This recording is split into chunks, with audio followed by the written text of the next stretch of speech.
Bismillahirrahmanirrahim. Assalamualaikum warahmatullahi wabarakatuh.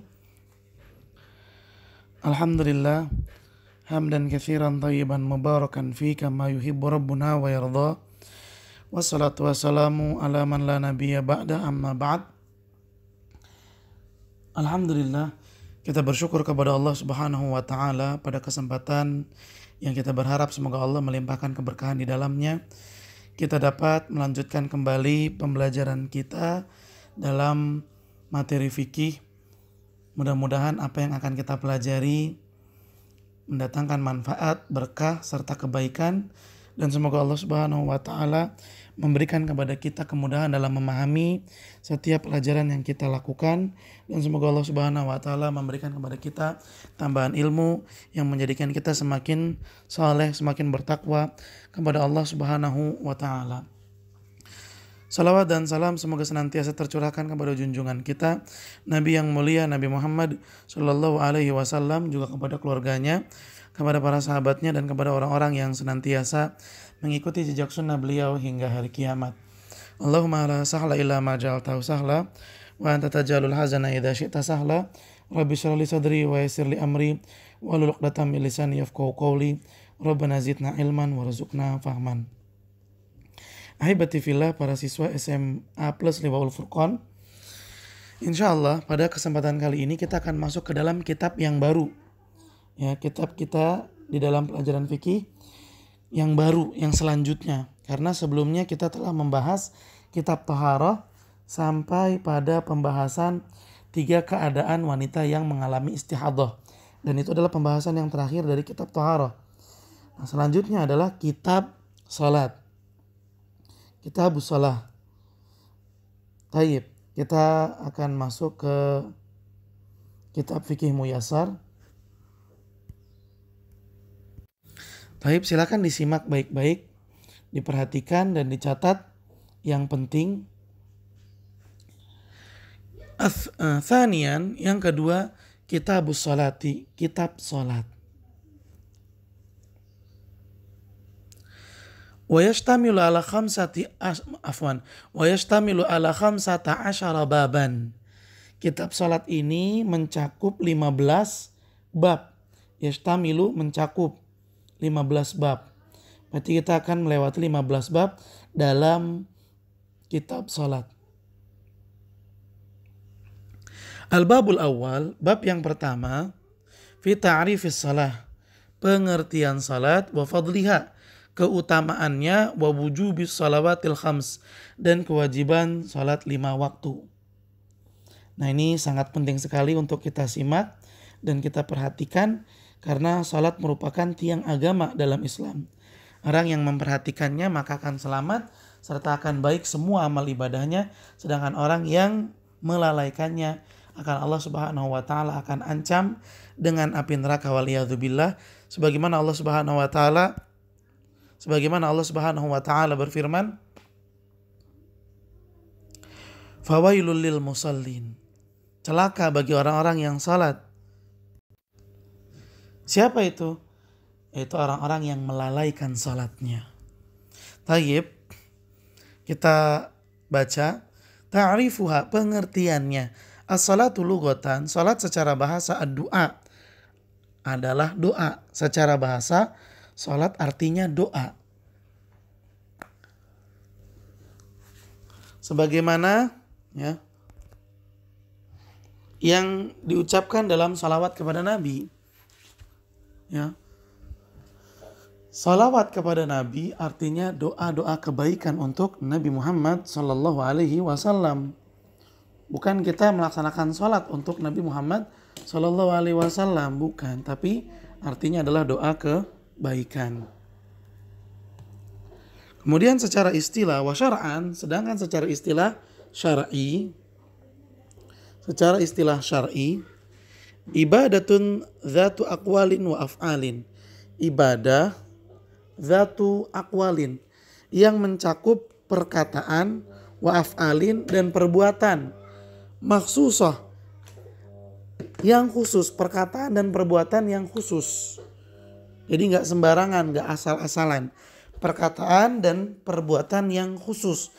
Dan dimaksud dengan khusus ini ketentuannya sudah ditetapkan oleh syariat Islam sehingga harus diikuti, tidak boleh dimodifikasi. Mufattatahatun bitakbir, ibadah yang diawali dengan takbir. Mufattatahatun itu diawali, dibuka. Muhtatamatun dan ditutup bitaslim dengan salam. Ya, secara lengkapnya salat itu adalah ibadah yang mencakup perkataan dan perbuatan. Ya, karena ada ibadah yang hanya perkataan doang, seperti membaca Al-Qur'an.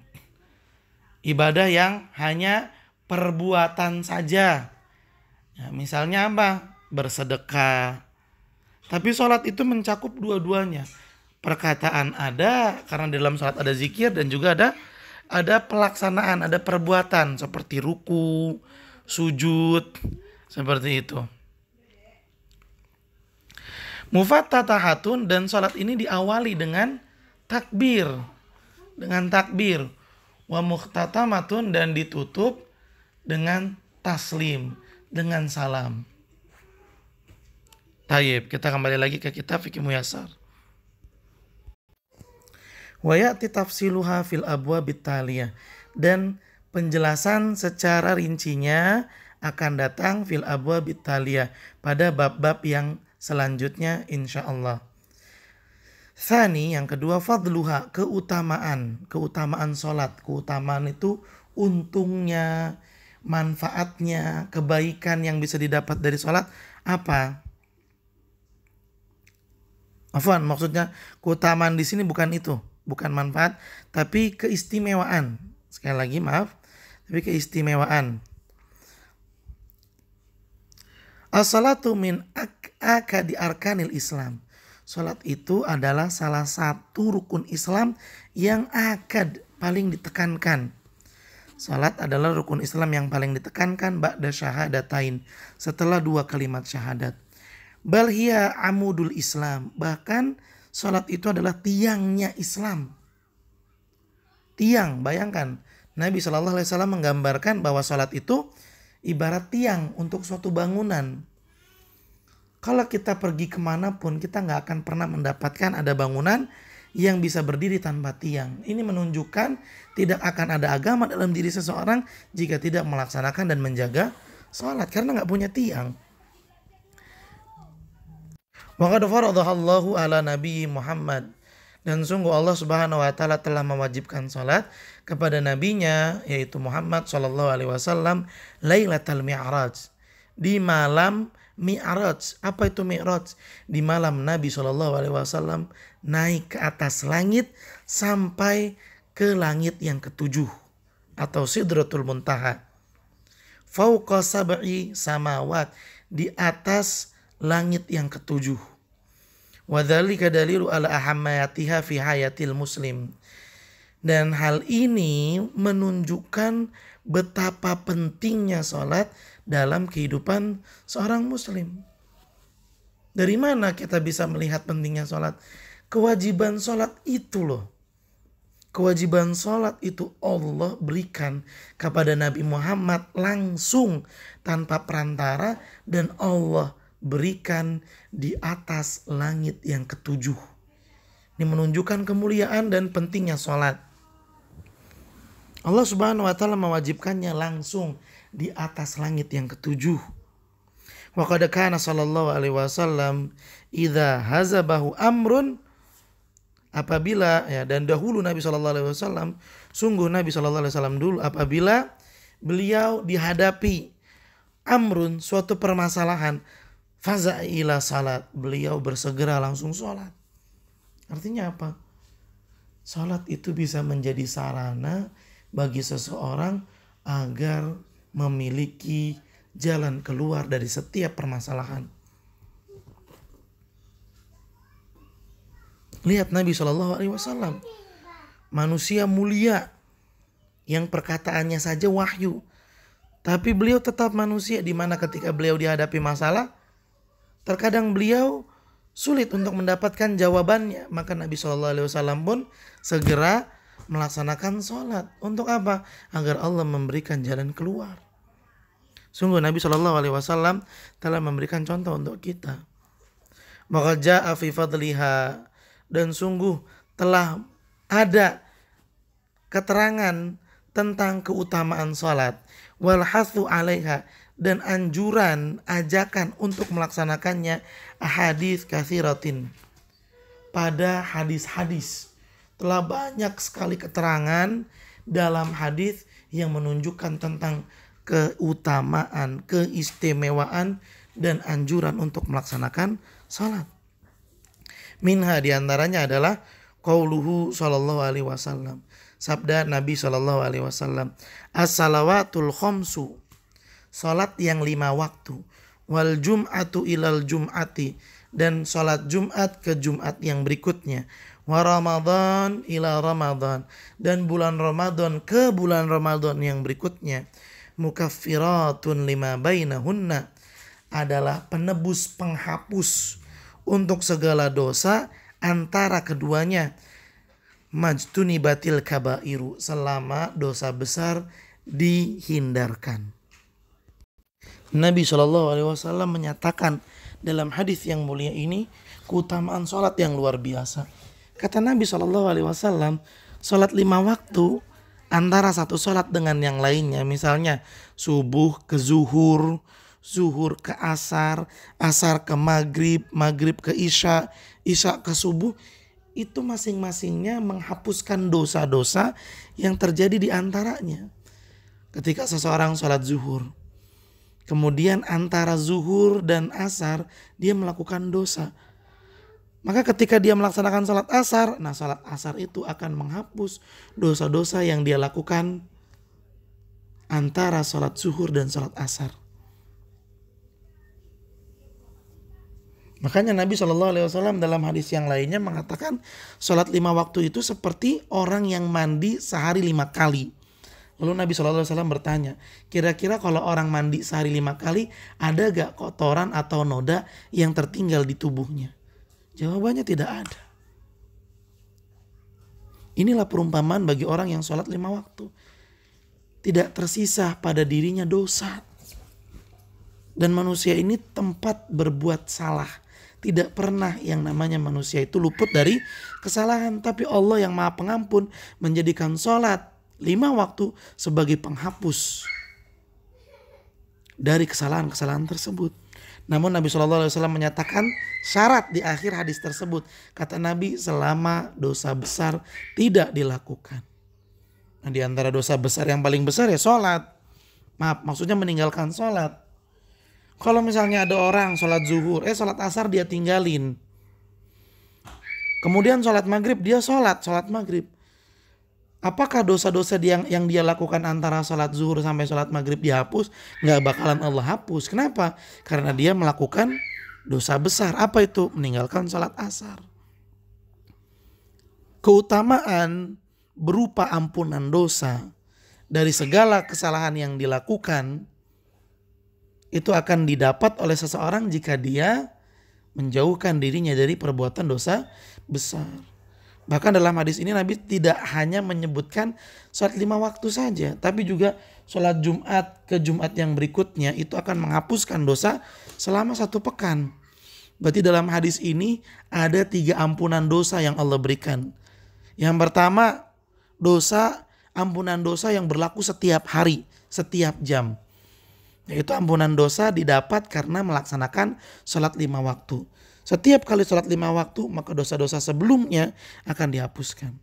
Kemudian ampunan dosa selama 1 minggu, yaitu dari Jumat ke Jumat. Kemudian ampunan dosa selama 1 tahun, yaitu dari bulan Ramadan ke Ramadan yang berikutnya. Akan mendapatkan ampunan dosa selama seseorang bisa menjaga dan menjauhkan dirinya dari dosa yang besar. Apa contohnya dosa besar? Berbohong, bersumpah palsu, durhaka kepada orang tua. Dan yang dimaksud dengan orang tua juga adalah para guru. Di mana para guru, para asatidzah adalah pengganti orang tua kita selama kita belajar di pesantren. Maka harus kita hormati. Kalau kita bisa berbakti kepada guru kita, maka akan banyak sekali keberkahan yang akan kita dapat. Tapi kalau kita durhaka kepada mereka, di mana kita ngomongin yang enggak-enggak, memfitnahnya, bahkan berani melawan, membantah, waliyadzubillah, maka dosa-dosa kita tidak akan diampuni oleh Allah Subhanahu wa taala. Sikap kita juga menentukan apakah kita berhak mendapatkan ampunan dari Allah atau tidak. Maka jadikanlah kita seorang santri yang berbakti kepada orang tua kita, juga kepada asatidzah dan guru-guru kita. Kita amalkan arahannya, kita jalankan perintahnya, nasihatnya kita dengar. Insya Allah keberkahan akan menjadi milik kita. Tayyib, kita kembali lagi ke kitab Fiqih Muyassar. Wa qauluhu sallallahu alaihi wasallam, dan sabda Nabi sallallahu alaihi wasallam ini yang tadi Ustadz sebutkan, salat 5 waktu itu seperti orang yang mandi 5 kali sehari. Lihat kata Nabi sallallahu alaihi wasallam, ara'aitum, apa pendapat kalian, lau anna nahran, sekiranya ada sebuah sungai, bibabi ahadikum, tepat di depan pintu rumah salah seorang di antara kalian, yaktasilu minhu, dan orang tersebut selalu mandi di sungai itu, kulla yaumin khamsa marrat, setiap hari dia mandi 5 kali di sungai tersebut. Hal yabqa min daranihi syai'un, apakah ada kotoran yang tertinggal? Qalu, kata para sahabat, la yabqa min daranihi syai'un, tidak akan ada kotoran tinggal sedikit pun. Tidak akan ada kotoran yang tersisa sekecil apapun. Qala, maka Nabi SAW bersabda, fadzalika mathalus shalawatil khams, yang demikian itu mandi 5 kali sehari itu seperti orang yang sholat 5 waktu. Atau kita balik, sholat 5 waktu itu seperti orang yang mandi sehari 5 kali. Yamhullahu bihinna khataya, di mana Allah akan menghapus dosa-dosa karena menegakkan sholat 5 waktu. Wadaronu, dan yang namanya daronu itu al-wasakh, artinya adalah kotoran. Lihat ahibati fillah, Nabi SAW pernah mengingatkan kita, sebaik-baik orang yang berbuat salah itu adalah orang yang mau bertobat. Orang yang salah masih Allah nilai baik. Kapan? Kalau dia mau bertaubat. Dan di antara bentuk taubat seseorang adalah menjaga sholat 5 waktu. Mudah-mudahan Allah memberikan kita pertolongannya, bantuannya, keistiqomahan untuk selalu menjaga sholat 5 waktu. Amin ya rabbal alamin. Kemudian yang ketiga, wujubuha, kewajiban sholat 5 waktu. Wa fardhiyatuha, dan kewajiban sholat 5 waktu itu ma'lumatun, bisa diketahui bil kitab, lewat Al-Quran was sunnah, dan juga hadis, wal ijma, serta lewat ijma. Al-ma'lumu minad-dini bid-darurati, dan kewajiban sholat itu adalah perkara darurat yang harus diketahui dalam agama Islam. Setiap orang yang sudah masuk Islam, maka secara otomatis dia akan mengetahui bahwasannya sholat itu wajib. Kenapa? Karena kewajiban sholat itu diketahui secara darurat, harus di dalam agama Islam. Qala ta'ala, Allah Subhanahu wa ta'ala berfirman, wa aqimus sholat, dan dirikanlah sholat. Di sini Allah tidak mengatakan dan kerjakanlah sholat, karena beda ya. Kalau mengerjakan tuh asal takbir, ruku, sujud, duduk, salam, kelar. Tapi Allah mengungkapkannya dengan kata dirikanlah. Emang apa bedanya mendirikan sama mengerjakan? Kalau mendirikan maka harus dilaksanakan dengan sempurna, di mana syarat-syaratnya, rukun-rukunnya, kewajiban-kewajibannya harus disempurnakan. Di antara rukun sholat adalah tumakninah, ketenangan. Maka siapa yang tidak tenang dalam melaksanakan sholat, berarti dia belum mendirikan sholat. Dia baru mengerjakan tapi belum mendirikan sholat. Artinya dia belum melaksanakan perintah Allah Subhanahu wa ta'ala. Fi ayatin katsiratin min kitabillahi. Dan banyak sekali ayat-ayat di dalam Al-Quran menerangkan tentang salat. Wa qala ta'ala, dan diantaranya juga Allah subhanahu wa ta'ala berfirman, kulli ibadilladzina amanu, wahai Muhammad, katakan kepada hamba-hambaku yang beriman. Ke orang yang beriman aja ya, sampaikan ke orang yang beriman aja. Nah di sini nih, lihat Allah subhanahu wa ta'ala mempertegas, wahai Muhammad, sampaikan ke orang-orang yang beriman saja. Maka siapa yang menganggap dirinya beriman, yuk kita dengerin apa nih yang Allah sampaikan. Tapi orang yang menganggap dirinya gak beriman ya terserah. Karena perintah ini hanya Allah tunjukkan kepada orang-orang yang beriman saja. Siapa yang merasa dirinya beriman, dengarkan. Kata Allah, yuqimus shalah. Sampaikan Muhammad, sampaikan wahai Muhammad kepada orang-orang yang beriman, hendaklah mereka mendirikan salat. Mudah-mudahan Allah memberikan kita keistiqomahan untuk selalu mengerjakan salat. Wa minas sunnati, dan dari hadis mi'rajin, hadis yang menceritakan tentang naiknya Nabi SAW ke langit yang ketujuh. Wa fihi, di mana dalam hadis tersebut disebutkan hiya khamsun wa hiya khamsuna. Salat 5 waktu itu memang cuma 5 waktu, tapi pahalanya di sisi Allah seperti melaksanakan 50 waktu salat.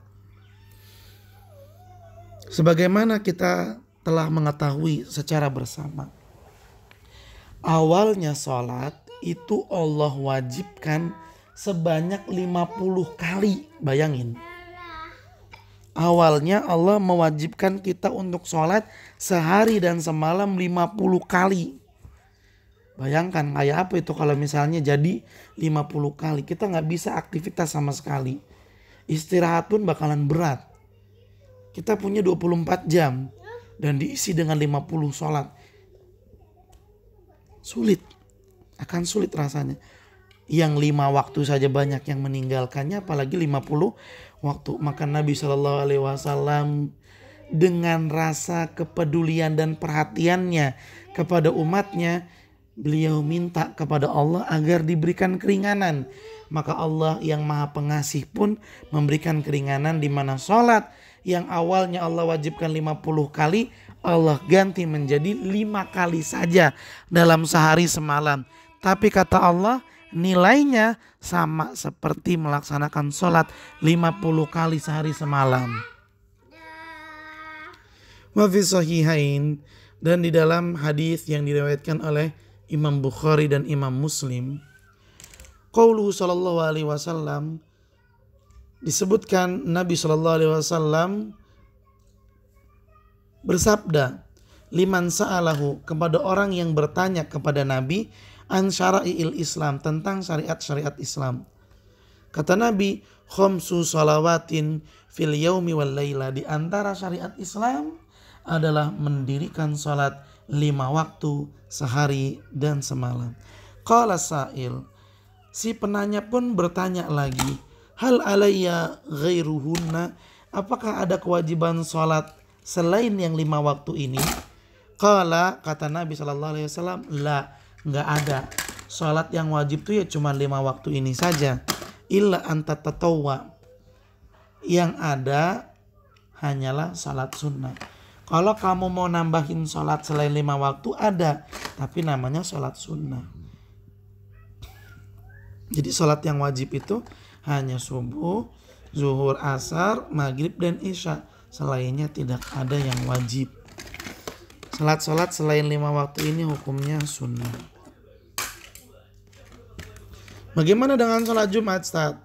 Nah, sebagian ulama kan mengategorikan bahwa sholat Jumat itu adalah sholat zuhur, yang pelaksanaannya dirubah, di mana ada khutbah, kemudian sholatnya 2 rakaat. Makanya orang yang sudah melaksanakan sholat Jumat ya nggak usah sholat zuhur lagi, seperti itu. Wa tajibu sholatu alal muslimil baligil aqil, dan kewajiban sholat itu berlaku bagi orang Islam dewasa dan berakal. Siapa yang merasa beragama Islam dewasa dan berakal, maka dia wajib untuk melaksanakan salat 5 waktu. Fala tajibu alal kafir, sehingga salat itu gak wajib bagi orang kafir. Wala sagir, dan juga gak wajib bagi anak kecil. Walal majnun, dan juga tidak wajib bagi orang gila. Liqauli sallallahu alaihi wasallam, hal ini berdasarkan sabda Nabi sallallahu alaihi wasallam, rufi al-qalamu an thalathatin. Kewajiban syariat Islam itu tidak berlaku untuk 3 orang. Siapa aja? Anin naim.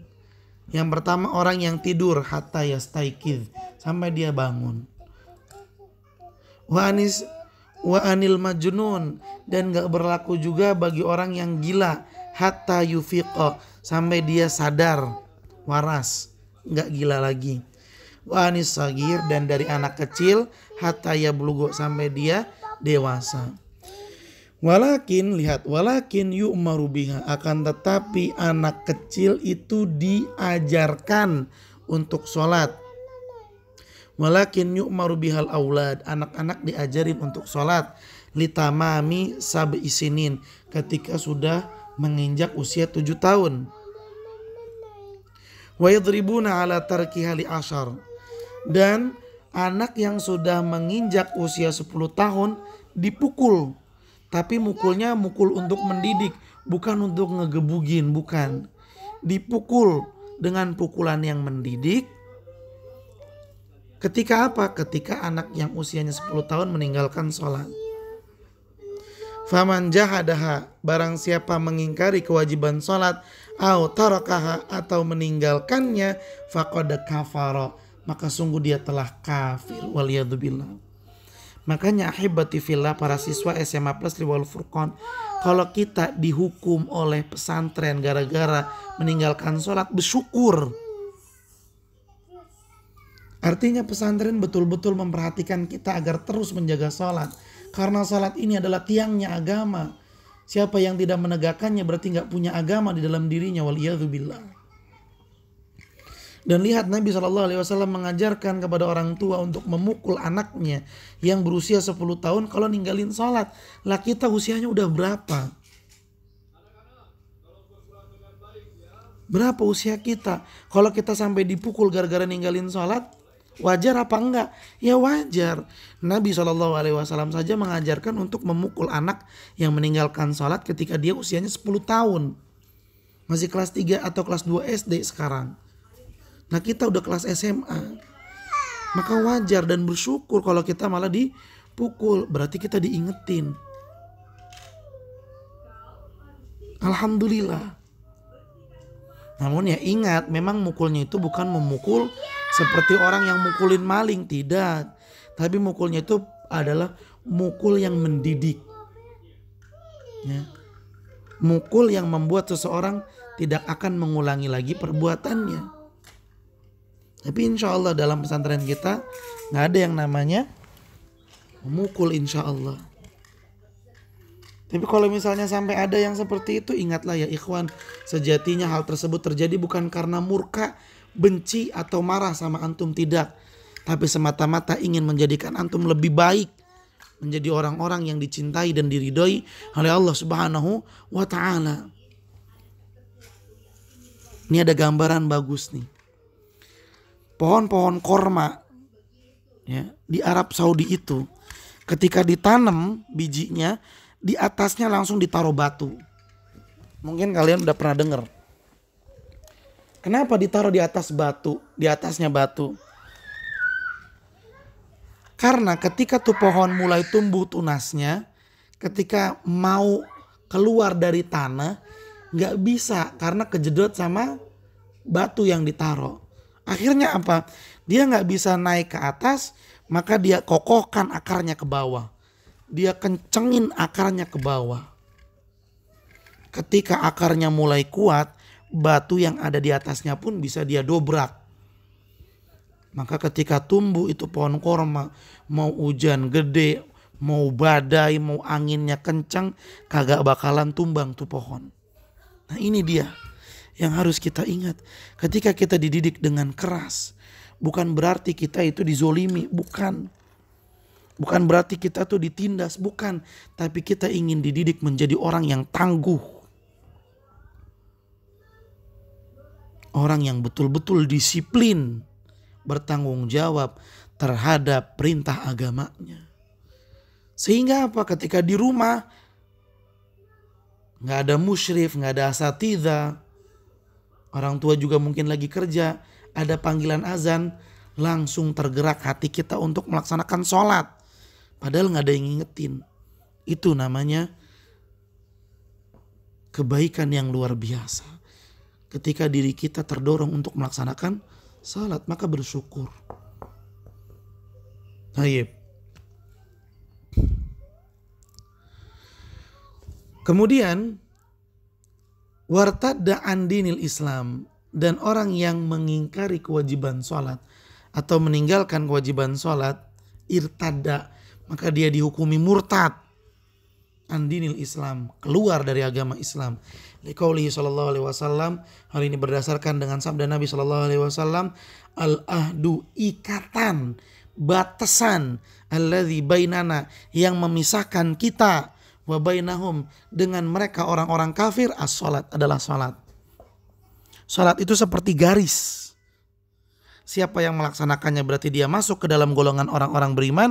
Siapa yang meninggalkannya berarti dia masuk ke dalam golongan orang-orang kafir. Kan jelas, orang yang sholat pasti beriman. Orang yang gak sholat berarti dia kafir. Dan ini sabda Nabi SAW. Faman tarakaha faqad kafara. Siapa yang meninggalkan sholat, sungguh dia telah kafir. Na'udzubillahi min zalik. Jangan sampai kita menganggap diri kita Islam, pede beragama Islam, padahal di mata Allah, na'udzubillahi min zalik, seseorang telah dinyatakan murtad. Na'udzubillahi min zalik. Maka gak bisa disepelekan. Bersyukur ya ikhwan. Antum ini orang-orang yang beruntung. Kenapa? Karena antum mendapatkan kesempatan untuk hidup di dalam pesantren. Kenapa kok beruntung hidup di dalam pesantren? Bukannya di pesantren malah kita gak bisa melihat kemajuan teknologi. Teknologi itu perkara dunia ya ikhwan. Yang batasannya cuma ketika sampai mati saja. Kalau orang sudah meninggal dunia ya gak bakalan bisa dia merasakan kehebatan teknologi lagi. Tapi di dalam pesantren kenapa beruntung? Karena antum diarahkan untuk selalu menjaga sholat. Dan sholat itu kebaikannya tidak akan antum rasakan hanya pada di dunia saja, tidak. Tapi akan terus antum rasakan walaupun antum sudah masuk ke liang lahat. Bukankah kita sering mendengar nasihat jutaan manusia yang ada di dalam tanah yang sudah dimakamkan, semuanya meminta kepada Allah agar dikembalikan ke dunia. Supaya apa? Supaya bisa melaksanakan sholat. Nah kita mumpung masih ada kesempatan, nah kita yang Allah berikan kenikmatan hidup di dalam pesantren, yang selalu diingetin, diarahin untuk selalu menjaga sholat, banyak-banyak bersyukur kepada Allah. Alhamdulillah. Karena dengan bersyukur kepada Allah, nanti Allah tambahin lagi nikmatnya. Mudah-mudahan Allah Subhanahu wa taala menjadikan kita orang-orang yang selalu istiqomah dalam menegakkan sholat. Siapa yang mengerjakan sholat, urusannya beres. Ingat, jangan jadikan sholat sebagai beban. Karena sejatinya sholat yang akan meringankan beban. Sekali lagi, jangan menjadikan sholat sebagai beban. Karena sejatinya sholatlah yang meringankan beban. Siapa yang mendirikan sholat semakin ringan bebannya. Siapa yang meninggalkannya semakin berat bebannya. Mau pelajaran apapun, mau hafalan apapun, mau cita-cita bagaimanapun, kalau kita orang yang selalu menjaga sholat, akan Allah berikan kemudahan. Baik, ahibati fillah, para siswa SMA Plus Liwaul Furqan, bab pertama dalam kitab sholat dengan ini telah selesai. Mari kita lanjutkan ke bab yang berikutnya. Al-babu tsani, bab yang kedua, al-adzanu wal iqamatu, tentang azan dan iqamah. Wa fihi masail, dan dalam bab ini ada beberapa permasalahan yang akan dibahas. Al-mas'alatul ula, permasalahan yang pertama, ta'riful adzani wal iqamati, pengertian azan dan iqamah. Apa sih artinya azan? Apa sih artinya qomat? Wa hukmuhuma, dan hukum keduanya. Baik, kita awali dengan pengertian azan dan iqamah. Hamzah, ta'riful adzani wal iqamati, pengertian azan dan qomat. Al-adzanu lughatan al-i'lam. Azan itu secara bahasa artinya pengumuman. Qala ta'ala, Allah subhanahu wa ta'ala berfirman, wa adzanum minallahi wa rasulihi, dan pengumuman dari Allah dan dari Rasulnya. Ai i'lam, artinya pemberitahuan. Wa syar'an, sedangkan arti azan secara istilah syar'i, al-i'lamu bidukhuli waqti salat, adalah pemberitahuan bahwa waktu salat telah masuk. Bizikrin maksusin, gimana mengumumkannya? Mengumumkannya bizikrin maksus, dengan zikir-zikir yang khusus. Sekali lagi, azan itu adalah pemberitahuan tentang masuknya waktu sholat dengan zikir-zikir khusus. Jadi zikirnya gak sembarangan, zikirnya khusus. Yang namanya khusus ya tidak bisa dimodifikasi, harus diikuti. Wal iqamatu, sedangkan iqamah atau qomat, lugotan secara bahasa, hiya artinya adalah masdaru aqoma, kata pokok dari aqoma. Wa haqiqatuhu, dan secara hakikat iqamatul qaid, artinya adalah mendirikan tiang. Iqamah itu artinya secara bahasa mendirikan. Kalau azan arti secara bahasanya mengumumkan. Wa syar'an, namun arti iqamah secara syar'i, al-i'lamu bil qiyami ila shalah, pemberitahuan akan didirikannya salat. Bizikrin maksus, di mana pemberitahuannya itu dengan zikir yang khusus. Warada bihi syari', yang mana syariat Islam telah menjelaskannya. Baik, kesimpulannya, azan secara bahasa artinya pengumuman, sedangkan iqamah secara bahasa artinya mendirikan. Azan secara istilah syar'i artinya pengumuman masuknya waktu sholat, sedangkan qomat artinya secara syar'i adalah pengumuman akan didirikannya sholat. Dan kedua-duanya dilakukan dengan zikir-zikir yang khusus. Hukmuhuma, hukum keduanya. Al-adzanu wal iqamatu masyru'an, adzan dan iqamah adalah syariat dalam Islam. Fi haqqir rijal, yang harus ditegakkan oleh laki-laki. Li salawatil khamsi duna ghairiha, yang dilaksanakan berkaitan dengan ibadah salat 5 waktu, bukan dengan ibadah yang lainnya. Kan ada tuh ya di beberapa tempat, kalau ada orang yang ingin melaksanakan haji, sebelum berangkat dia azan sama qomat dulu. Nah ini gak ada kaitannya. Azan dan iqamah itu dilaksanakan berkaitan dengan ibadah salat 5 waktu, tidak dengan ibadah yang lainnya. Wahuma min furudil kifayat, dan azan serta iqamah ini kewajibannya adalah fardu kifayah. Idza qama bihima, apabila telah dilaksanakan, man yakfi, oleh beberapa orang yang dianggap cukup, saqatal itsmu anil baqin, maka orang-orang yang tidak melaksanakannya tidak akan berdosa. Sekali lagi, fardu kifayah itu adalah kewajiban yang jika telah dilaksanakan oleh sebagian orang, maka sebagian yang lainnya gak usah melaksanakan lagi. Dosa gak yang gak ngelaksanain? Ya gak dosa, kan udah dilaksanakan oleh sebagian orang. Berdosanya fardu kifayah ketika nggak ada yang melaksanakan sama sekali. Li'annahuma min sya'airil Islam. Azan dan iqamah ini termasuk syiar Islam adz-dzahirah yang nampak, bisa dilihat. Fala yajuzu ta'tiluhuma. Maka nggak boleh disepelekan, nggak boleh diabaikan, nggak boleh ditinggalkan.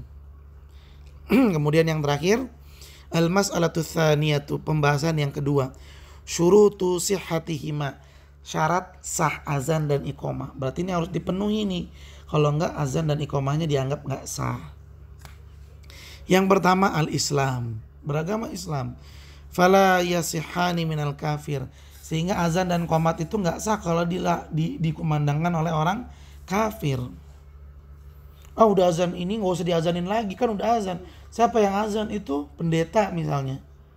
Ya enggak boleh. Kalau nggak ada yang laksanain nanti dosa semua orang Islamnya. Tapi kan udah diazanin. Iya udah diazanin, tapi yang azan bukan orang Islam. Kalau yang azan bukan orang Islam maka nggak sah. Yang kedua, berakal. Fala yasihani minal majnuni wa sakran wa ghairil mumayyiz. Maka azan itu nggak sah jika dilakukan oleh orang gila, orang yang lagi mabok, atau anak yang belum masuk usia tamyiz. Kasairil ibadah, seperti ibadah-ibadah yang lain, nggak sah jika dilakukan oleh orang gila, orang yang mabuk, atau orang yang belum masuk usia tamyiz. Wah, di kampung ana hebat loh, ada orang gila bisa azan, enak lagi azannya. Terus kalau subuh siapa yang azan? Ya itu orang gila yang azan. Sah gak azannya? Iya nggak sah, nggak sah. Maka nggak sah azannya karena yang mengumandangkan orang gila. Harus diulang kalau begitu. Yang ketiga, az-dzukuriyah. Apa artinya dzukuriyah? Laki-laki. Berarti yang mengumandangkan azan hanya laki-laki. Fala yasihani minal mar'ati. Maka azan itu enggak sah kalau dikumandangkan oleh perempuan. Lil fitnati bisautiha. Karena suaranya perempuan itu aurat. Wala minal khunsa. Dan juga nggak sah jika azan dikumandangkan oleh banci. Li adamil ilmi bikaunihi zakaran. Karena tidak bisa dipastikan dia ini laki-laki tulen atau bukan. Rabi, an yakunal adzanu fi waqtis shalah. Hendaklah mengumandangkan azan ketika masuk waktu salat. Fala yasihu qabla dukhuli waqtiha. Sehingga mengumandangkan azan sebelum waktunya dianggap nggak sah. Takmir masjid, sudah azan belum? Udah, kapan? Jam 11. Ya nggak sah, harus diulang lagi azannya. Ghairal adzanil awwali lil fajri wal jum'ah. Tapi boleh mengumandangkan azan sebelum waktu sholat. Kapan itu? Yaitu untuk sholat subuh dan sholat Jumat. Bagi yang sholat Jumatnya azannya 2 kali. Boleh mengumandangkan azan sebelum masuknya waktu sholat, khusus untuk sholat subuh dan sholat Jumat. Itu pun kan diulang lagi azannya. Subuh jadi azannya 2 kali, Jumat juga azannya 2 kali. Fayajuzu qoblal waqti, mengumandangkan azan sebelum subuh dan sebelum Jumat itu boleh. Wa antakunal iqamatu inda iradatil qiyamil salat, dan hendaklah mengumandangkan qomat itu ketika benar-benar hendak mendirikan sholat. Kalau belum didirikan sholat, ya jangan qomat dulu. Apa tandanya? Udah ada imam atau imamnya sudah memberikan isyarat, ayo qomat. Kalau imamnya belum ada yang ngumumin dirikan, ini udah qomat duluan. Giliran qomat selesai, shaf sudah sempurna, pada celingak-celinguk. Imamnya siapa? Nah, ini yang keliru nih. Jangan mengumandangkan qomat kecuali udah diketahui siapa imamnya atau sudah ada isyarat dari imam. Yang kelima, an yakunal adzamu murattaban mutawalian. Hendaklah mengumandangkan azan secara teratur dan berurutan, enggak boleh acak-acakan. Enggak boleh Allahu akbar asyhadu alla ilaha illallah, Allahu akbar, as-salatu khairum minan naum, as-salatu khairum minan naum, hayya alal shalah, Allahu akbar asyhadu an, enggak boleh. nggak boleh berantakan. Jadi harus berurutan, ya, harus berurutan. Kama waradat bidzalika sunnah, karena itulah yang ada di dalam hadis. Wa kadzal iqamah, begitu pula qomat harus dikumandangkan secara berurutan, tertib dan berurutan. Wasayati bayanuhu fil kalam, dan akan datang keterangannya fil kalam dalam pembahasan ala sifatil adzani wal qamah, dalam pembahasan cara mengumandangkan azan dan qomat. Lalu yang keenam, yang terakhir, syarat sah azan dan iqamah adalah an yakunal adzan, hendaklah mengumandangkan azan, wa kadzal iqamah, dan mengumandangkan iqamah bilugotil arabiyah, dengan bahasa Arab. Tuh lihat, azan sama qomat harus pakai bahasa Arab, nggak boleh pakai bahasa yang lain. Wabil alfadzil lati waradat biha sunnah, dan walaupun dengan bahasa Arab, bahasanya pun harus dengan bahasa yang tercantum di dalam sunnah. Misalnya Allahu Akbar itu artinya Allah sangat besar, diganti sama seseorang Allah kabir jidan misalnya, nauzubillahi min zalik. Nah, ini salah. Tapi kan bahasa Arab, ya bahasa Arab, tapi tidak sesuai yang tercantum di dalam sunnah. Sehingga dalam mengumandangkan azan dan iqamah harus dengan bahasa Arab, dengan bahasa Arab yang tercantum di dalam hadis. Taib ahibati fillah, para siswa SMA Plus Liwaul Furqan, mungkin sampai di sini perjumpaan kita pada kesempatan kali ini. Mudah-mudahan apa yang telah kita bahas bisa mendatangkan manfaat dan juga barokah, dan bisa kita pahami dengan baik. Silakan dicatat yang penting di buku tulis kalian, dan ditanya kepada Ustadz dengan melalui WhatsApp sesuatu yang belum kalian pahami dengan jelas. Terus semangat ahibati fillah, ikhlaskan niat karena Allah dalam beribadah, maka hasilnya akan menjadi jauh lebih berkah. Kita akhiri dengan membaca doa kafaratul majlis. Subhanakallahumma wa bihamdika, asyhadu an la ilaha illa anta, astaghfiruka wa atubu ilaik. Billahi taufiq wal hidayah. Assalamualaikum warahmatullahi wabarakatuh.